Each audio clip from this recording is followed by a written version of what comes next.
હું doctor Vinod Meena RC regional સેન્ટરમાંથી એકવાર ફરી આપનું હાર્દિક અભિવાદન કરું છું. આજે આપણે ફુગાવા વિરોધી નીતિ એટલે કે એન્ટી ઇન્ફ્લુએન્સનરી પોલિસી એટલે કે ફુગાવાને નિયંત્રિત કરવાના ઉપાયો વિશેની ચર્ચા કરીશું.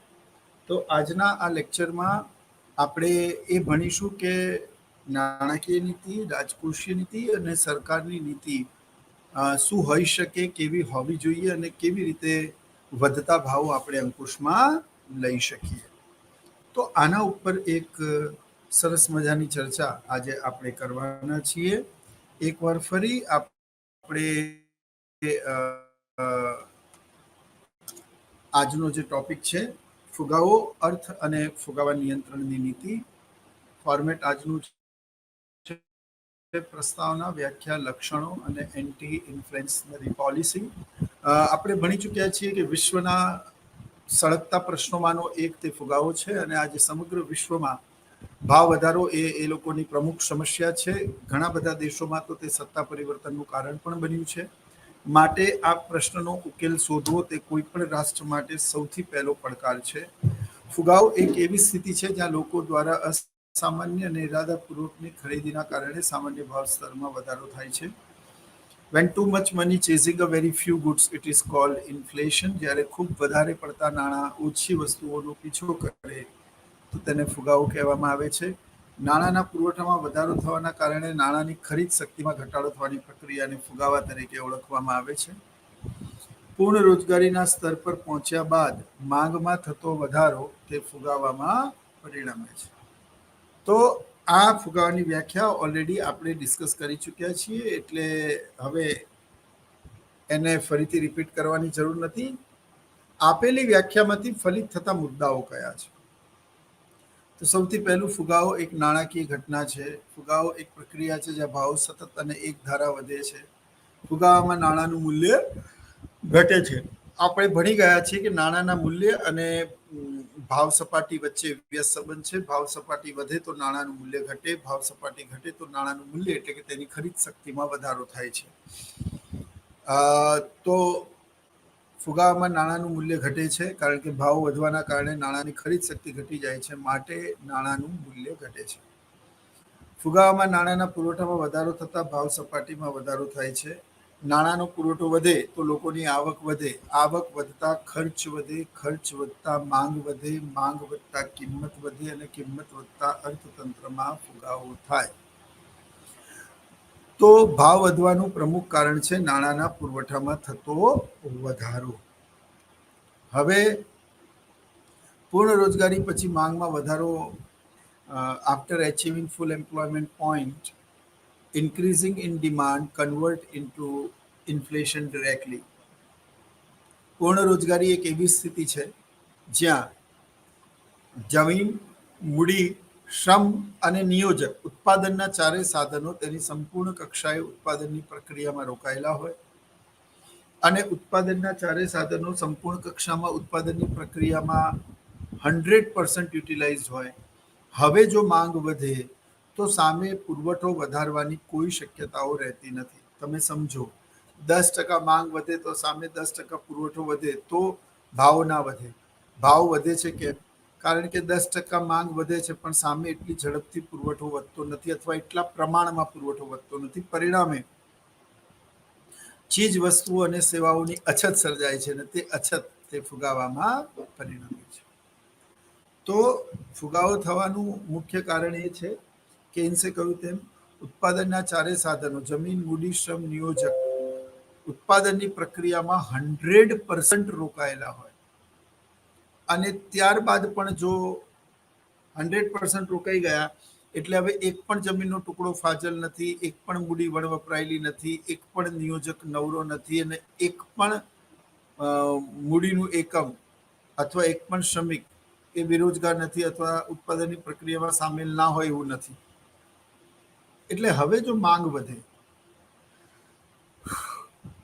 તો સામે પુરવઠો વધારી શકાતો નથી અને માંગ વધે તો સામે પુરવઠો ન વધારી શકવાના કારણે શું થાય છે? અર્થતંત્રમાં જેટલા ટકા માંગ વધી સામે એટલા ભાવ વધે છે અને એટલા જ માટે કહ્યું કે કે પૂર્ણ રોજગારીના સ્તરને કે તેની સપાટીને પ્રાપ્ત કર્યા બાદ અર્થતંત્રમાં માંગમાં થતો વધારો તે ફુગાવામાં પરિણમે છે. હવે છેલ્લું લક્ષણ છે ફુગાવામાં ખૂબ વધારે પડતું નાણું ઓછી વસ્તુઓનો પીછો કરે છે, કારણ કે પહેલા જેટલી જ વસ્તુઓ ખરીદવા માટે તમારે પહેલા કરતા વધારે નાણાં ચૂકવવા પડે છે. જે શાકભાજી આપ પહેલા 100 રૂપિયામાં ખરીદતા હતા એ જ શાકભાજી લેવા માટે હવે આપણે 300 રૂપિયા આપવા પડે છે. તો વસ્તુ એની એ જ છે, પણ પહેલા કરતા વધારે રૂપિયા આપવા પડે. તો ભાવ સપાટી વધવાના કારણે આપણે કોઈ પણ વસ્તુને ખરીદવા માટે પહેલા કરતા વધારે નાણું આપવું પડે છે. અને જ્યારે ભાવ વધારો ખૂબ વધારે હોય ત્યારે ઝિમ્બાબ્વેમાં થયેલા 1 લાખ ગણા ભાવ વધારાની સામે અર્થશાસ્ત્રીઓએ ખૂબ સરસ વ્યાખ્યા આપી કે too much money chasing a very few goods, એટલે કે ઝિમ્બાબ્વેમાં લોકોને એક મુઠ્ઠી ભરીને બ્રેડ લેવા માટે પણ ટોપલું ભરીને પૈસા લઈ જવા પડતા હતા. એટલે ખૂબ જ ઓછું નાણું ખૂબ વધારે વસ્તુઓનો પીછો કરે અને ઓછી વસ્તુ ખરીદવા માટે પણ પહેલા કરતાં ખૂબ વધારે નાણાં ખર્ચવા પડે તો તે ફુગાવો છે. તો આ ફુગાવાના લક્ષણો થાય. મિત્રો, જે આપણે ભણવાનું છે તે આજે આ છે અને આ ખૂબ જ મહત્વનું છે. ફુગાવા નિયંત્રણની નીતિ, ફુગાવા વિરોધી નીતિ. તો એમાં સૌથી પહેલું છે મોનેટરી પોલિસી. તો ફુગાવા વિરોધી નીતિને 2 ભાગોમાં વહેંચવામાં આવે છે, ક્વોન્ટિટેટિવ અને ક્વોલિટેટિવ. ક્વોન્ટિટેટિવ એટલે શું? તો કે બેંક રેટ, CRR અને ઓપન માર્કેટ પોલિસી. આ ક્વોન્ટિટેટિવ મેથડ છે. જ્યારે ક્વોલિટેટિવમાં મોરલ સજેશન એટલે નૈતિક સમજાવટ, કંટ્રોલ ધ ક્રેડિટ એટલે શાખની માપબંધી, ચેન્જ ઇન ધ માર્જિન એટલે માર્જિનમાં થતા ફેરફાર અથવા માર્જિનમાં ફેરફાર, ડાયરેક્ટ એક્શન એટલે સીધા પગલાં. એટલે અર્થતંત્રમાં ક્યારે વધારો કરવો, ક્યારે ઘટાડો કરવો, અને આ વધારો કે ઘટાડો તે દેશની મધ્યસ્થ બેંક દ્વારા સરકારની ગાઈડલાઈન પ્રમાણે કરવામાં આવે, પણ એમાં કરનાર મધ્યસ્થ બેંક જ હોય. દુનિયાના દરેક દેશમાં એક મધ્યસ્થ બેંક હોય છે, પણ જે અલગ અલગ નામે ઓળખાય છે. જેમ કે ઇંગ્લેન્ડમાં બેંક ઓફ ઇંગ્લેન્ડ, કેનેડામાં બેંક ઓફ કેનેડા, અમેરિકામાં ફેડરલ રિઝર્વ સિસ્ટમ, જ્યારે ભારતમાં તે રિઝર્વ બેંક ઓફ ઇન્ડિયા તરીકે ઓળખાય છે. જેની સ્થાપના 1935માં થઈ અને 48-49માં તેનું રાષ્ટ્રીયકરણ કરી ભારતનું ચલણી નાણું છાપવાનો ઇજારો તે RBIને આપવામાં આવ્યો. તો મિત્રો, બેઝિકલી નાણાકીય નીતિની સૌથી પહેલી વ્યાખ્યા એ મધ્યસ્થ બેંક દ્વારા નાણાંના પુરવઠામાં વધારો કે ઘટાડો કરવાની નીતિને શું કહેવામાં આવે છે? નાણાકીય નીતિ કહેવામાં આવે છે. ઓકે, તો મધ્યસ્થ બેંકના આદેશ પ્રમાણે દરેક બેંકોએ વર્તવાનું હોય છે, એની ગાઈડલાઈન નક્કી કરવાની હોય છે. અને મધ્યસ્થ બેંકની કડક નાણાકીય નીતિ અથવા તો એની બહુ જ જેને કહેવાય છે કે ચીપર મોનેટરી પોલિસી, મોંઘા નાણાંની નીતિ, સસ્તા નાણાંની નીતિ, તો એ અર્થતંત્રમાં આવતા પરિવર્તનોના આધારે પોતાના આર્થિક નિર્ણયો લઈ દેશને નાણાકીય નીતિ દ્વારા સ્થિર રાખવાનું કાર્ય કરે છે. તો સૌથી પહેલી જે વ્યાખ્યા છે તે નાણાંના પુરવઠામાં વધારો કે ઘટાડો કરવાની મધ્યસ્થ બેંકની નીતિને નાણાકીય નીતિ કહેવામાં આવે છે. તો પહેલી વ્યાખ્યા થઈ કે નાણાકીય નીતિ શું છે? તો કે નાણાંના પુરવઠામાં વધારો કે ઘટાડો કરવાની મધ્યસ્થ બેંકની નીતિ. બીજી વ્યાખ્યા, નાણાંના પુરવઠા અને વ્યાજ દર પર અંકુશ અને નિયમનની નીતિને નાણાકીય નીતિ કહેવાય. The policy about two control the rate of interest and supply of money in the economy is known as monetary policy. એટલે આરબીઆઈનું કામ માત્ર દેશની અંદર નાણાંનો પુરવઠો જ નહીં, પણ સાથે સાથે વ્યાજ દરો પર અંકુશ અને નિયમન રાખવાનું પણ છે. જો મિત્રો, વેપારી બેંકોનું મુખ્ય કાર્ય નફો કમાવાનું છે, જ્યારે આરબીઆઈનું મુખ્ય કાર્ય તે કલ્યાણમાં વધારો કરવાનું છે, આર્થિક સ્થિરતા જાળવવાનું છે. અને આર્થિક સ્થિરતા જાળવવા માટે તે એ તમામ પગલાઓ ભરી શકે છે જે ભરવા જોઈએ અથવા તો જે ભરી શકાય છે. તો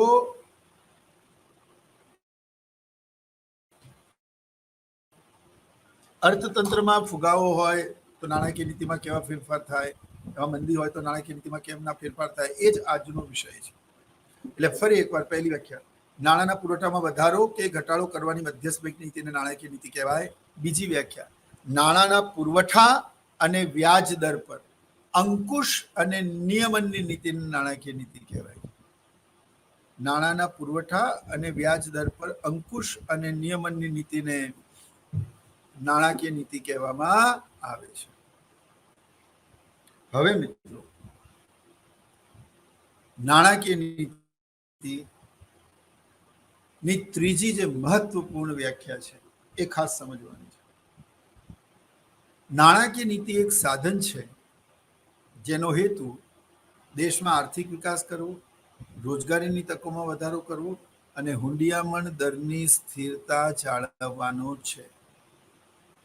નાણાકીય નીતિ એક સાધન છે જેનો હેતુ દેશમાં આર્થિક વિકાસ કરવો, રોજગારીની તકોમાં વધારો કરવો અને હુંડિયામણ દરની સ્થિરતા જાળવવાનો છે.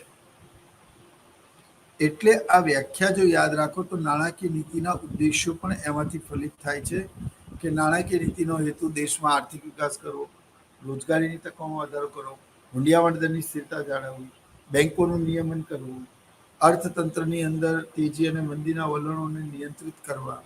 તો આ આરબીઆઈની નાણાકીય નીતિના શું છે, મહત્વના પાસા છે. આ જ એના ઉદ્દેશો છે.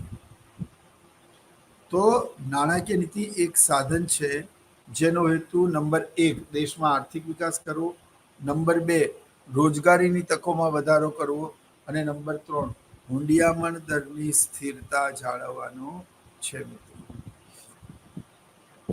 તો નાણાકીય નીતિ એ બેઝિકલી અર્થતંત્રમાં નાણાંના પુરવઠાના નિયમન, અંકુશ, ક્યારે વધારો કરવો, ક્યારે ઘટાડો કરવો, કઈ રીતે કરવો, કેટલા પ્રમાણમાં કરવો, આને લગતી નીતિ એટલે નાણાકીય નીતિ. હવે નાણાકીય નીતિના મહત્વના પાસા જે છે એ આપણે ચર્ચીશું.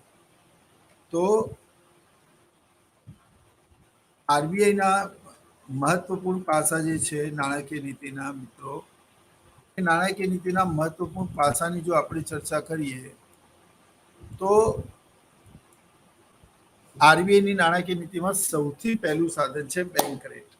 હવે બેંક રેટ કોને કહેવાય? તો બેંક રેટ એ શું છે? તો મિત્રો, બેંક રેટ એટલે મધ્યસ્થ બેંકના આદેશ પ્રમાણે વેપારી બેંકોએ અમુક ટકા રકમ આરબીઆઈ જમા કરાવવી પડે. Under the act of banking sector 1934-35, every commercial bank must have deposited certain amount in form of cash or gold or government securities to the RBI.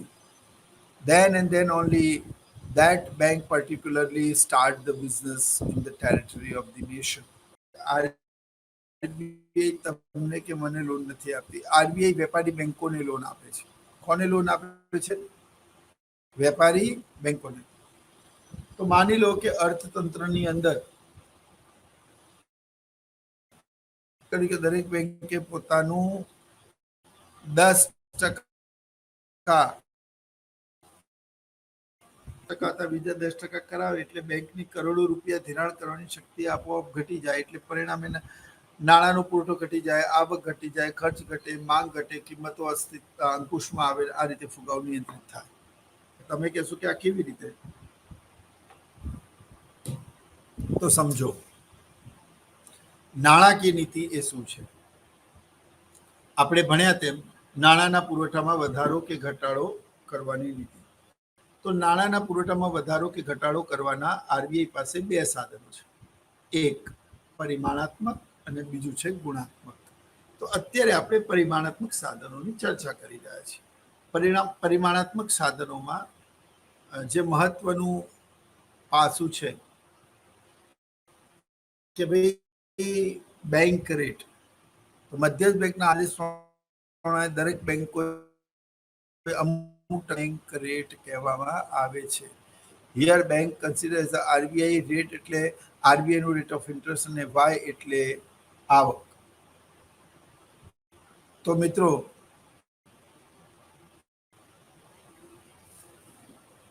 હવે જ્યારે અર્થતંત્રમાં ફુગાવો હોય ત્યારે આરબીઆઈ શું કરે? બેંક રેટમાં વધારો કરે. બેંક રેટમાં વધારો કરવાથી શું થાય? બેંક રેટમાં વધારો કરવાથી અર્થતંત્રમાં હોમ લોન અને કાર લોન વધારે મોંઘા થઈ જાય, એટલે લોકો એને ખરીદે નહીં અને અર્થતંત્રમાં વધતા ભાવો અંકુશમાં આવે.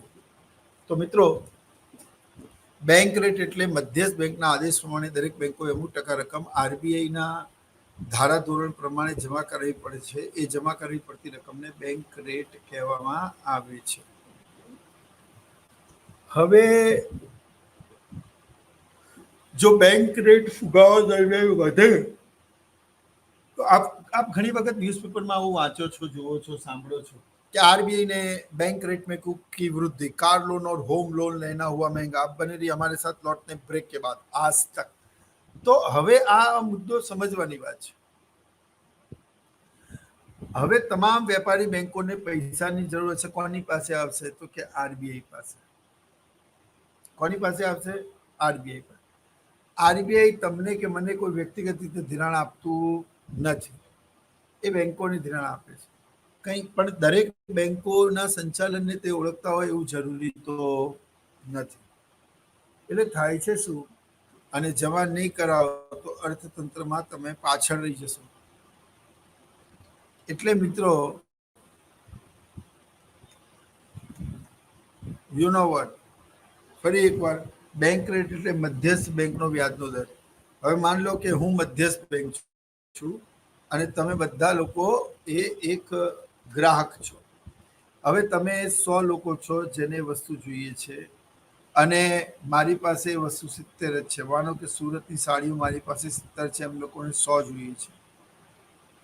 તો શું થશે કે બેંક રેટ એટલે કે વેપારી જે લોન લે. હવે મધ્યસ્થ બેંક જો વ્યાજના દર વધારશે તો વેપારી બેંકોને એટલે વેપારીઓને લોન લેવી મોંઘી થઈ જશે. લોન લેવી મોંઘી થઈ જાય એટલે ઉત્પાદન ખર્ચ વધે અને નાણાંનો પુરવઠો ઘટે. નાણાંનો પુરવઠો ઘટે એટલે ફરી આવક ઘટે, ખર્ચ ઘટે, માંગ ઘટે, કિંમત ઘટે, અર્થતંત્રમાં સમતુલામાં આવે. એટલે બેંક રેટ એ ખૂબ જ મહત્વનું સાધન છે. નંબર 2, CRR, જેને ગુજરાતીમાં કહેવાય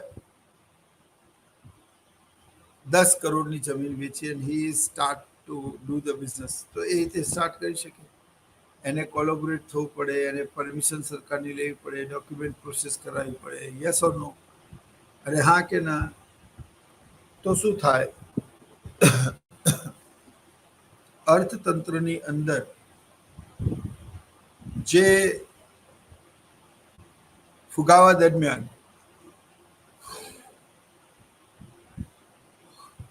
એ વ્યક્તિએ પોતાનું જમીન કે પ્રોપર્ટી 10 કરોડમાં વેચી. Now he wants to start the bank. તો એમને તો બેંક શરૂ ના થાય, અને આરબીઆઈની પરમિશન લેવી પડે. આરબીઆઈ એને આદેશ કરે કે ભાઈ તારી પાસે જેટલી પણ થાપણો છે એ થાપણોના 34 કે 35% તું સરકારને આપી દે. અમે તને એના બદલામાં ચોક્કસ રકમ આપી દીધી.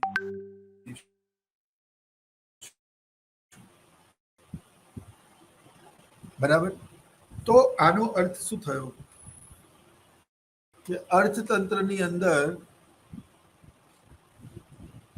માર્જિનમાં મોરલ સજેશન ઉપર આપણે પહોંચીએ એ પહેલા આ વાત સમજાઈ રહ્યો છું. બરોબર? તો અર્થતંત્રની અંદર એ વ્યક્તિએ 10 કરોડ રૂપિયાથી બેંક શરૂ કરી. આરબીઆઈ એવું કીધું કે 2 કરોડ તું અમારી પાસે જમા કરાવ. એ વ્યક્તિ 2 કરોડ જમા કરે તો અર્થતંત્રમાં રોજગાર કેટલી ઉત્પન્ન થાય કે 80%. 80% એટલે હું અને મારો 20%માં સન. હવે અર્થતંત્રમાં માની લો કે ફુગાવો થાય અને પરિણામે અર્થતંત્રની અંદર મોંઘા નાણાંની નીતિ આવે, એટલે સરળતાથી લોન ના મળે.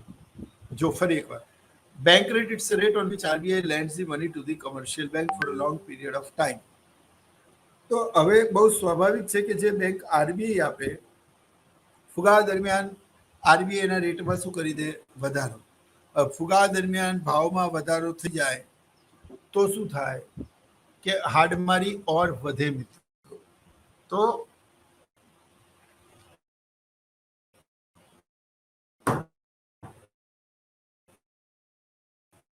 સરકાર જાણી બુજીને રેટ ઓફ ઇન્ટરેસ્ટ વધારી દે, જેથી લોકો હોમ લોન, કાર લોન અને બીજા જરૂરી વસ્તુઓ માટે ખર્ચ ના કરે.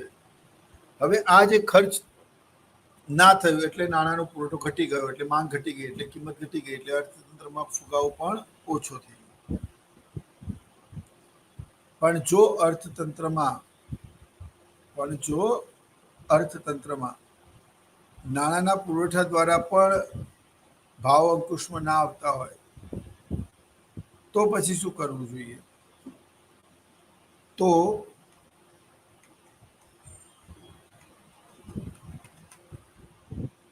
ઓકે, તો અર્થતંત્રમાં જે નેક્સ્ટ સ્લાઇડ છે એ છે સીઆરઆર, રોકડા પણ. મેં તમને કીધું કે કોઈ વ્યક્તિએ પોતાની જમીન વેચી, સરકારે એવું કીધું કે 10 કરોડમાંથી 20 કરોડ તારે અમારી પાસે જમા કરાવવા પડશે. એ સંકટ સમયની સાકળ છે. બેંક ત્યારે કોઈ પણ નાણાકીય કટોકટીમાં આવે છે ત્યારે સરકાર એમના આપેલા નાણાંનો જ એમના માટે ઉપયોગ કરે છે. હવે સીઆરઆર, રોકડ અનામત પ્રમાણમાં એ વ્યક્તિ એવું કહે કે 2 કરોડ આપીને હું બેંક શરૂ કરું. એ વ્યક્તિએ 2 કરોડ રૂપિયા માની લો કે આપી દીધા. એના 8 કરોડના ઇન્વેસ્ટમેન્ટનું આખું કાઉન્ટિંગ કરવું, એને સમજાવવું કે ક્યાં છે તો અને ક્યાં પહોંચી શકે છે, એ બધું પણ આ જ અમારું ફોલોઅપ છે, કામ છે. તો સીઆરઆરમાં જો આ ફુગાવો હોય તો આરબીઆઈ બેંક રેટમાં વધારો કરી દે, અને મંદી હોય તો બેંક રેટમાં ઘટાડો કરી દે. બરાબર? તો આ બેંક રેટ, સીઆરઆર અને ઓપન માર્કેટ પોલિસી છે. Moral suggestion. તો મોરલ સજેશન એટલે શું એ પહેલા આપણે ઓપન માર્કેટ પોલિસી સમજી લઈએ. તો મિત્રો તમે સમજી ગયા કે બેંક રેટમાં પણ ફુગાવા દરમિયાન વધારો કરવાનો છે અને રોકડાના પ્રમાણમાં પણ ફુગાવા દરમિયાન વધારો કરવાનો છે. આવું કરતા બેંક રેટમાં વ્યાજદર વધે છે. વ્યાજદર વધશે તો મોંઘા નાણાંની નીતિ થઈ. હવે હોમ લોન અને કાર લોન વધી જાય તો કોઈ પણ બેંક પાસેથી લોન લે નહીં, એ થોડું માર્કેટમાં સુધારા તરફ જુએ. એ જ રીતે સીઆરઆર, રોકડા પ્રમાણ, બેંકો નફો કમાવા માટે વધારે ધિરાણનો ધંધો કરે છે.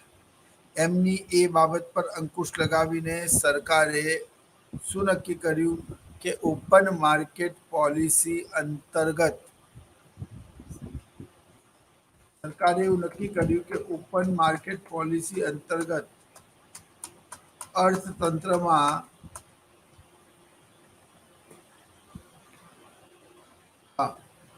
અર્થતંત્રની અંદર સરકાર આરબીઆઈ વતી જામીનગીરીઓનું ખરીદ અને વેચાણ કરે છે. મિત્રો જો સમજો, मानी लो कि भारतना फिनांस मिनिस्टर भारतना प्राइम मिनिस्टर ने वो कि मोदी साहब महंगाई से आम जनता त्रस्त है, आप इसका कोई योग्य निवारण करिए. तो नरेंद्र मोदी साहब એવું પૂછે કે ભાઈ ચલો કેટલા કરોડ રૂપિયા અર્થતંત્રમાંથી ઓછા કરવાના છે? તો આરબીઆઈ એવું કે ભાઈ 500 કરોડ. તો સરકારે આદેશ કર્યો કે ભાઈ આ નોટ હવે નહીં ચાલે, તમે તમારી નોટ સ્વેચ્છાએ બેંકમાં જઈને જમા કરાવી શકો છો. બરોબર? હવે અર્થતંત્રમાં ખુલ્લા બજારની નીતિમાં માની લો કે તમે રિલાયન્સનો શેર ખરીદ્યા તો તમારા રૂપિયા કોની પાસે જતા રહ્યા? આરબીઆઈ પાસે. બરોબર? તમે રિલાયન્સનો શેર ખરીદ્યા, તમારા રૂપિયા કોની પાસે જતા રહ્યા? તો કે આરબીઆઈ પાસે જતા રહ્યા. ફાઇન.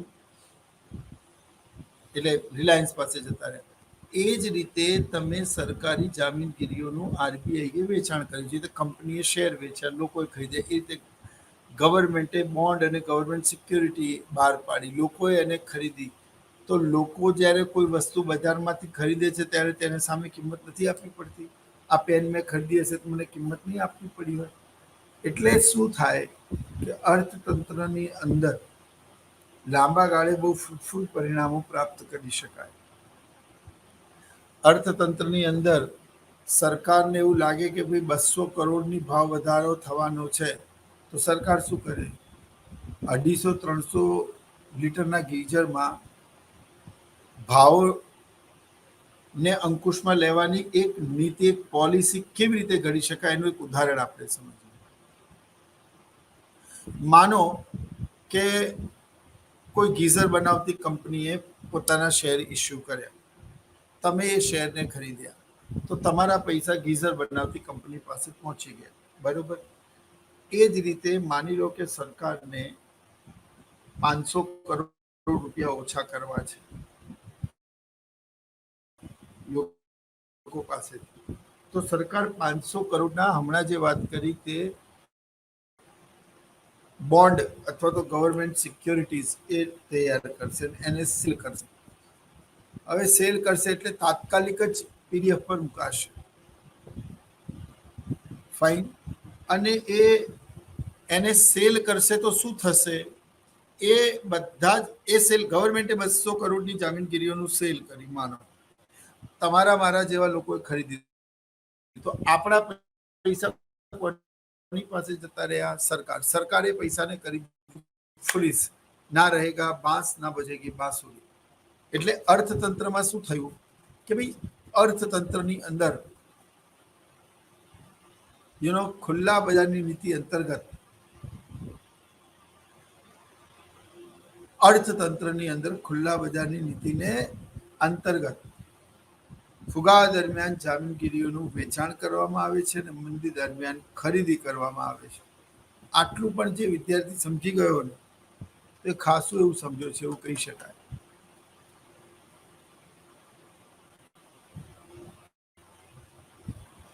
તો મોનેટરી પોલિસીની વ્યાખ્યા ભણ્યા. મધ્યસ્થ બેંકના આદેશ પ્રમાણે દરેક બેંકોએ આરબીઆઈની ગાઈડલાઈનને શું કરવી પડે?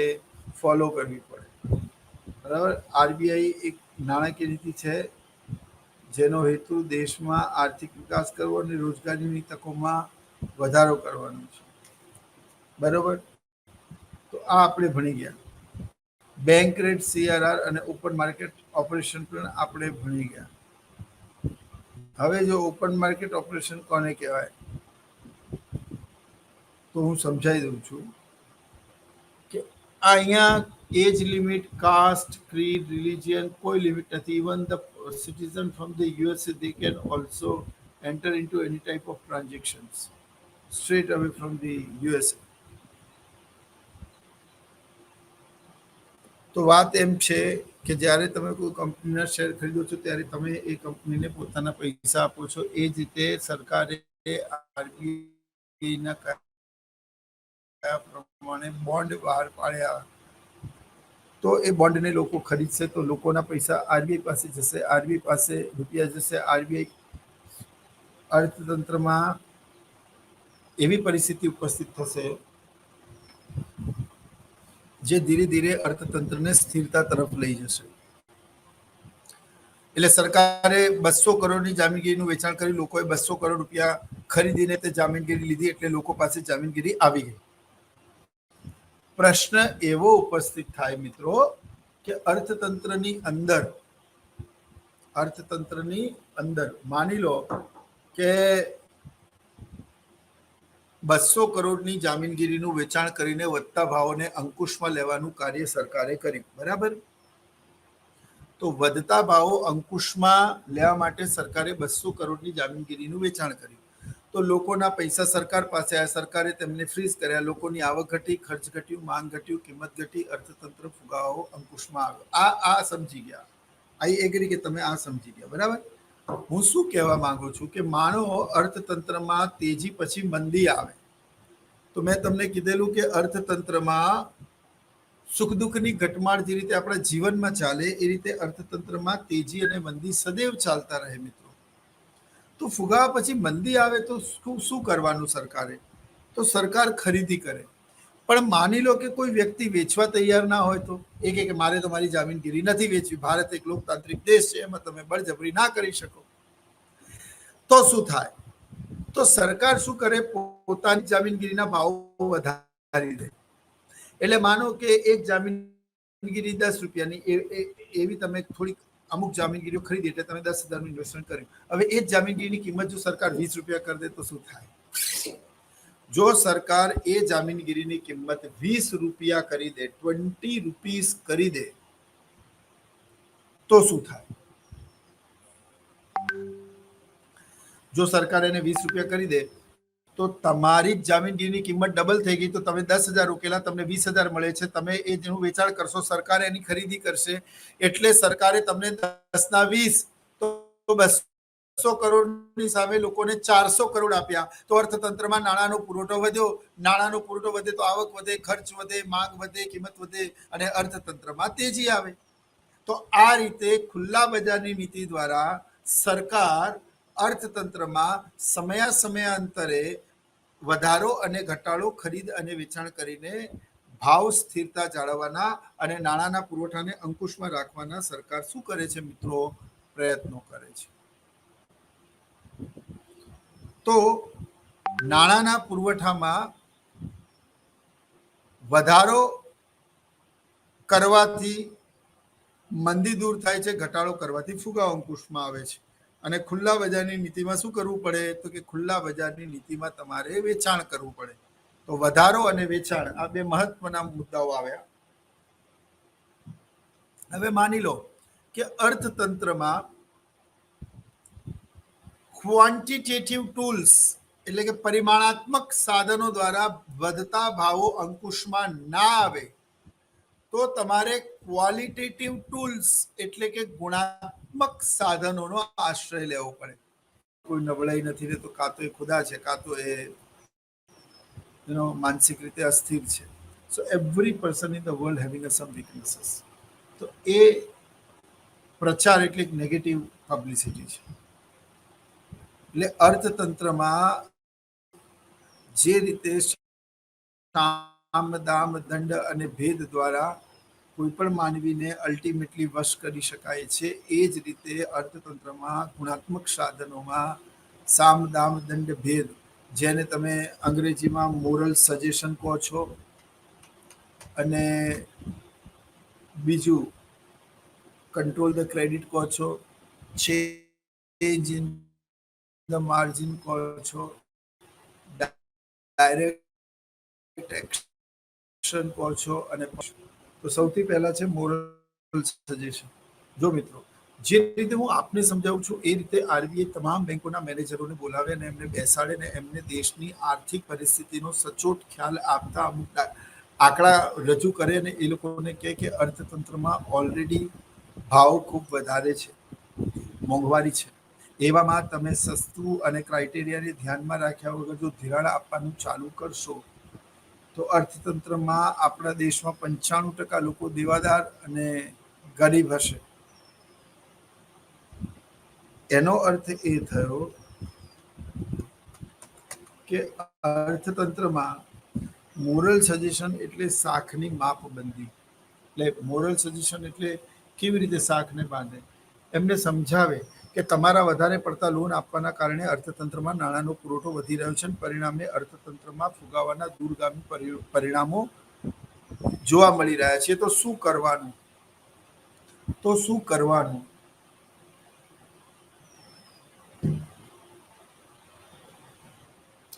તો મોટા ભાગની બેંકો આરબીઆઈની વાત એટલા માટે માને કારણ કે જે રીતે મા બાપ અને શિક્ષકની વાત માનવી એ આપણી નૈતિક ફરજ છે, આપણી મોરલ ડ્યુટી છે, એ જ રીતે અર્થતંત્રમાં એ જ રીતે આરબીઆઈ એ દરેક બેંકની માં અને દરેક બેંકનો બાપ છે. એટલે કે એ મોનેટરી નાણાકીય માળખાનું અંતિમ શિખર છે. એપેક્સ મોનેટરી ઇન્સ્ટિટ્યૂટ છે. એનાથી ઉપર નાણાકીય સંસ્થાઓમાં ભારતમાં કોઈ નથી. એટલે આરબીઆઈના કહ્યા પ્રમાણે આરબીઆઈ નું કયું માનવું, તેના કયા પ્રમાણે કરવું, એ બેંકોની પણ નૈતિક ફરજમાં આવે છે.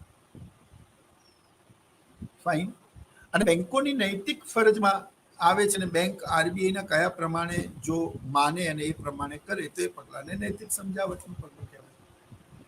મેં ફરી કહું એટલે જે રીતે મા બાપનું અને શિક્ષકોનું કયું માનવું એ આપણી નૈતિક ફરજમાં આવે છે, એ રીતે આરબીઆઈનું કયું માનવું તે દરેક બેંકોની નૈતિક ફરજમાં આવે છે. અર્થતંત્રમાં ભાવ જ્યારે ખૂબ વધારે હોય ત્યારે તેને કેવી રીતે રોકી શકાય, ઘટાડી શકાય, અંકુશમાં લઈ શકાય, તેની ચર્ચા વિચારણા આરબીઆઈ પોતાની વેપારી બેંકો અને તેના ડિરેક્ટરો પાસે ભેગા મળીને કહે અને એમને સમજાવે કે તમે મોંઘા નાણાંની નીતિ અંતર્ગત અર્થતંત્રમાં નાણાંનો પુરવઠો ઘટાડવાના પ્રયત્ન કરો, વધારે લોન અને વ્યાજ ના આપો. તમે વ્યાજે પૈસા આપો છો, એના કારણે લોકો પાસે નાણાં આવે છે, તેનો તે લોકો મૂડીરોકાણ કરે છે અને ખર્ચ કરે છે. ખર્ચ વધતા માંગ વધે છે, પરિણામે બળતામાં ઘી ઉમાય છે અને અર્થતંત્રમાં ફરી પાછી ફુગાવા જેવી સ્થિતિનું નિર્માણ થાય છે.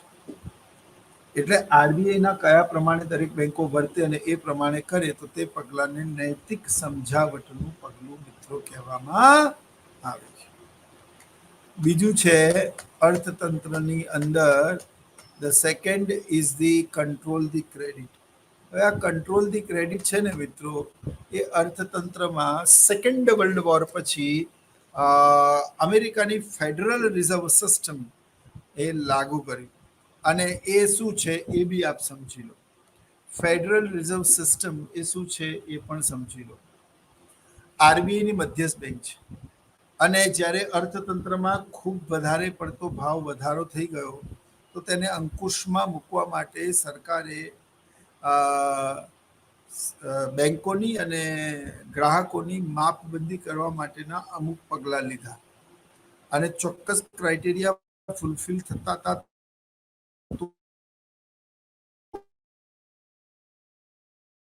લોન. એટલે અર્થતંત્રમાં આપણે જોઈએ તો એવી પરિસ્થિતિનું નિર્માણ થયું કે અમેરિકાની મધ્યસ્થ બેંકે દ્વિતીય વિશ્વયુદ્ધ બાદ વધતા ફુગાવાને અંકુશમાં લેવા માટે બે પ્રકારની ક્રેડિટ કંટ્રોલની ભલામણ કરી, એક ગ્રાહકની, એક બેંકની. ગ્રાહકની ઇન ધ સેન્સ કે એક વ્યક્તિ વધુમાં વધુ બેંકમાંથી કેટલી લોન મેળવી શકે અને જ્યાં સુધી એ આગળની લોન ભરપાઈ ના કરે ત્યાં સુધી તેને નવી લોન નહીં આપતી. બહુ સિમ્પલ છે. હવે તો કોર બેન્કિંગનો કન્સેપ્ટ આવી ગયા પછી દરેક વ્યક્તિનું નામ અને એકાઉન્ટ નંબર મૂકતા એણે ક્યાં કેટલી લોન લીધી છે ક્યાં કેટલી બાકી છે તમામ ડેટા આરબીઆઈ પાસે આવી જાય છે. તો આરબીઆઈના સંદર્ભમાં આપણે અગર જો આને જોઈએ તો અમેરિકા જેવી ફેડરલ રિઝર્વ સિસ્ટમ એ ભારતમાં પણ આવી અને ભારતમાં પણ એ પ્રકારે નાણાકીય નીતિ દ્વારા વધતા ભાવને અંકુશમાં લેવાના પ્રયત્નો થાય જ છે. એટલે પહેલા તો ગ્રાહકની સાખની માપબંધી, બીજું બેંકોની સાખની માપબંધી. એક બેંક એના financial year 1 April to 31 March એમાં એની કોઈ પણ શાખા વધુમાં વધુ કેટલું ધિરાણ કરી શકે. આપોઆપ એક બાજુ ગ્રાહકોની એક બાજુ બેંકની જ્યારે તમે એની ક્રેડિટને કંટ્રોલ કરો તો આપોઆપ અર્થતંત્રમાં ફુગાવો અંકુશમાં આવશે.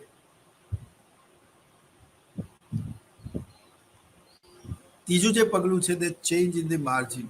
મિત્રો, આપણે બેંકમાં લોન લેવા જઈએ તો બેંક તમને એમને એમ તો લોન આપી નથી દેતું, સામે તમારે કંઈક ગીરવી તો મૂકવી પડે છે. તમે જે ગીરવી મૂકો છો તે ઘરેણા હોય, મકાનના કાગળિયા હોય, તમારી ઓફિસના કાગળિયા હોય, જમીનના કાગળિયા કે કોઈ પ્રોપર્ટી હોય અને એ રીતે કાર કે વાહનની કોઈ પ્રોપર્ટી હોય કોઈ બી, તો 10 લાખ રૂપિયાની અસ્ક્યામત છે, ઘરેણા છે માની લો, તો એની સામે આરબીઆઈ તમને લોન કેટલી આપશે? માની લો કે માર્જિન નક્કી થયું હોય 20/60 એટલે સોરી 20/80. તો 10 લાખની સામે 2 લાખ રૂપિયા બેંક રાખે અને 80 લાખ એટલે કે 8 લાખ, 80% એટલે 8 લાખનું ધિરાણ કરે. આનો અર્થ શું થયો? કે બેંકોની 2 કરોડની ધિરાણ આપવાની શક્તિ શું થઈ ગઈ? ઓછી થઈ ગઈ. હવે બેંકો ધિરાણ ઓછું કરે તો અર્થતંત્રમાં મંદીનું પરિણામ આવે. આપણે ફુગાવા વિરોધી નીતિ ભણી રહ્યા છીએ. એટલે થાય શું કે અર્થતંત્રની અંદર change in the margin, RBI ફુગાવો હોય તો આ માર્જિન 40-60 કરી નાખે. એટલે મને મારા 10 લાખના મકાનની સામે 6 લાખ રૂપિયા જ મળ્યા, એટલે મને 2 લાખ રૂપિયા ઓછા મળ્યા. એટલો હું ઘરમાં ખર્ચ ઓછો કરીશ, એટલી માંગ ઓછી થશે, એટલો અર્થતંત્રમાં ભાવ અંકુશમાં રહેશે. Are you get my point? એટલે અર્થતંત્રની અંદર અર્થતંત્રની અંદર જો ગુણાત્મક સાધનો પરિમાણાત્મક સાધનો દ્વારા ભાવ અંકુશમાં ના, તો ગુણાત્મક સાધનોનો આશ્રય લેવો પડે. એટલે મંદી હોય તો સરકાર આ માર્જિનમાં શું કરે? તો કે ઘટાડો કરે. 90/10 કરી નાખે. તો તમને 1 કરોડના બંગલા સામે હવે સીધા 10 લાખની અસ્કયામત સામે તમને સીધા 9 લાખ રૂપિયા મળે છે. એટલે તમારી પાસે આવક વધી, એનો તમે ખર્ચ કરશો, માંગ વધશે, કિંમત વધશે. લાંબા ગાળે ગુણક અસરો દ્વારા અર્થતંત્રમાં વધતા ભાવો અંકુશમાં આવી જશે. મિત્રો, તો એને કહેવાય ચેન્જ ઇન ધ માર્જિન. તો ફરી એકવાર સમજ્યા, ફુગાવા દરમિયાન માર્જિનમાં વધારો કરવાનો અને મંદી દરમિયાન માર્જિનમાં ઘટાડો કરવાનો. હવે તમે શરૂઆતથી સમજી લો. ફાઇન. અર્થતંત્રમાં નાણાકીય નીતિના વિરોધી 3 વિરોધી મહત્વની નીતિ છે. એક મોનેટરી પોલિસી, બીજું ફિસ્કલ પોલિસી, ત્રીજું ગવર્મેન્ટ પોલિસી. મોનેટરી પોલિસી એટલે શું? મોનેટરી પોલિસી એટલે કે નાણાંના પુરવઠામાં વધારો કે ઘટાડો કરવાની મધ્યસ્થ બેંકની નીતિ. આ મોનેટરી પોલિસીને 2 ભાગોમાં વહેંચવામાં આવે છે, ક્વોન્ટિટેટિવ એન્ડ ક્વોલિટેટિવ. ક્વોન્ટિટેટિવમાં બેંક રેટ, સીઆરઆર અને ઓપન માર્કેટ પોલિસી. બરાબર. સીઆરઆર આદેશ પ્રમાણે દરેક બેંકોએ અમુક ટકા રકમ પોતાના એકાઉન્ટમાં એટલે કે આરબીઆઈ પાસે જમા કરાવવી પડે છે. આ જમા કરાવવી પડતી રકમને control in the margin or change in the margin or control the policy કહેવામાં આવે છે. તો ત્રીજી જે તે પછીનું જે છે તે છે ચેન્જ ઇન ધ માર્જિન. આપણે ભણી ગયા તેમ દરેક વ્યક્તિએ આરબીઆઈમાં કે વ્યક્તિગત કોઈ બેંકમાંથી લોન ઉપાડતા પહેલા પોતાનું વિઝિટિંગ આઈડી આપવું પડે. એટલે અર્થતંત્રની અંદર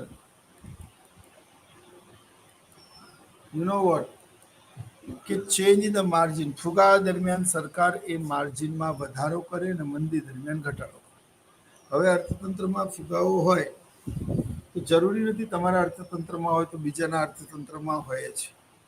અને ત્યારે તમે ફૂલ એમ્પ્લોયમેન્ટમાં હો તો તમે આમાં શું લખીને આવો કહો? એટલે એ સંભવ નથી. તો ચેન્જ ઇન ધ માર્જિનનો મતલબ કે ફુગાવા દરમિયાન સરકાર માર્જિનમાં વધારો કરે, એ 30ની જગ્યાએ 60 લે,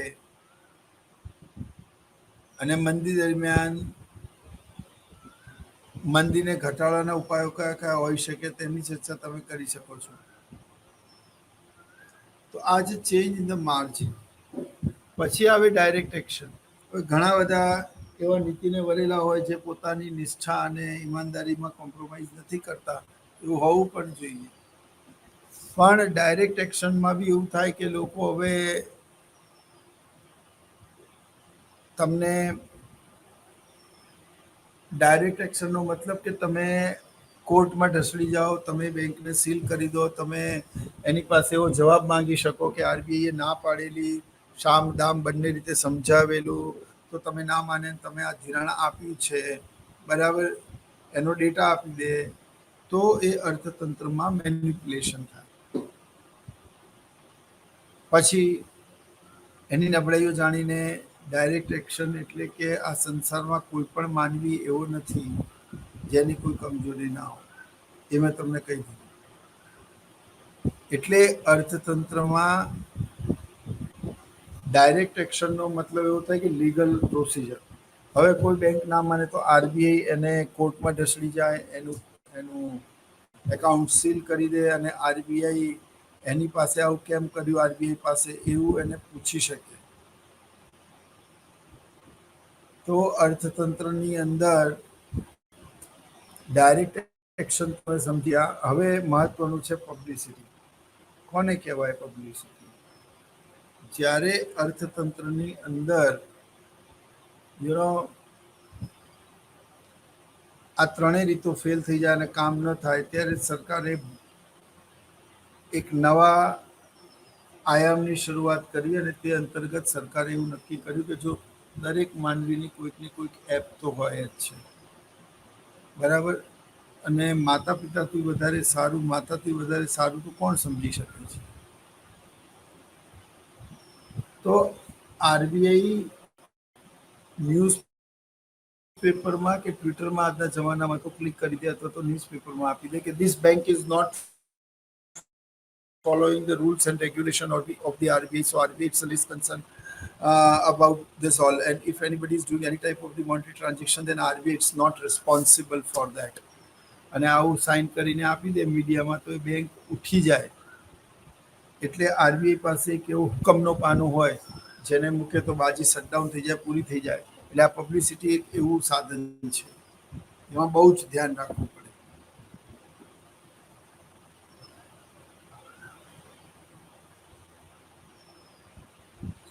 તો અર્થતંત્રમાં પબ્લિસિટી જો આપણા દેશમાં છે ને, નિયમો કેમ તોડાતા નથી એનું કારણ મહત્વનું આ છે કે આપણા દેશમાં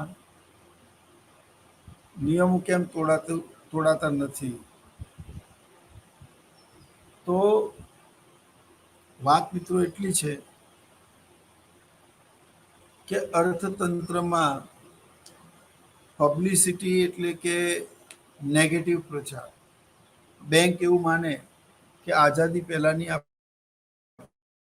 પેઢી છે, આરબીઆઈનું શું એ ખાલી ટ્વીટ કરી દેશે તો બેન્કિંગ માળખામાં જે કંઈ પણ ખામીઓ હતી તે ખામીઓ બધી દૂર કરાવી. તો આ થયું સામ, દામ, દંડ અને ભેદ. આ ચારેય સાધનોને પરિમાણાત્મક યાદ જ છે તમને. Bank rate, CRR, open market policy. પછી taxation, deficit finance, fiscal policy, monetary policy એ પછીની વાત છે. કોઈ પણ માનવીને વશ કરવાના આ સંસારમાં કેટલા રસ્તા છે મિત્રો? તો કે એની પાસે 4 રસ્તા છે કે સામ, દામ, દંડ ઓર ભેદ.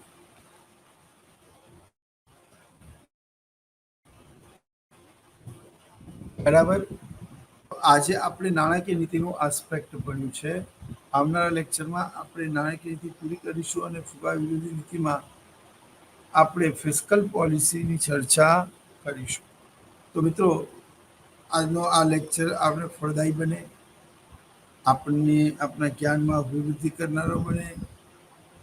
ઉપરાંત આ નાણાકીય નીતિ દ્વારા અર્થતંત્રમાં જો ના આવે કોઈ કારણોસર, બટ ધ થિંગ ઇઝ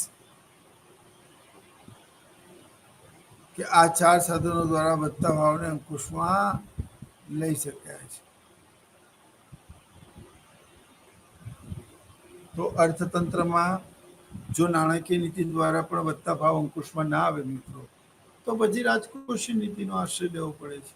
એ રાજકોષીય નીતિ અને અન્ય પગલાઓ આપણે આવતા લેક્ચરમાં ભણીશું. તો આ થઈ ફુગાવા વિરોધી નીતિમાં સૌથી પહેલું નાણાકીય નીતિ. હવે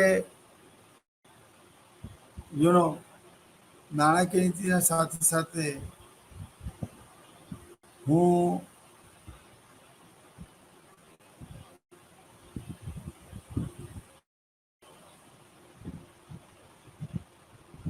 તો પરિમાણાત્મક પછી ગુણાત્મક સાધનોની ચર્ચા મિત્રો આપણે આવતા લેક્ચરમાં કરીશું. ત્યાં સુધી દરેક દર્શક મિત્રોને મારા ખૂબ ખૂબ અભિનંદન. અને અભિનંદન એટલા માટે આપું છું કારણ કે ઇગ્નુના સ્વયંપ્રભા ઓનલાઈન પોર્ટલમાં નિરંતર આપને આ લેક્ચરો મળી રહ્યા છે, ત્યારે જ્ઞાનની ગંગાનો આ લાભ લેવો, ઘરે બેસીને ભણી શકાય. બરાબર. અને આવતા લેક્ચરમાં આપણે આ ફિસ્કલ પોલિસીની ચર્ચા આપણે પૂરી કરીશું. ત્યાં સુધી નમસ્કાર અને જય હિન્દ.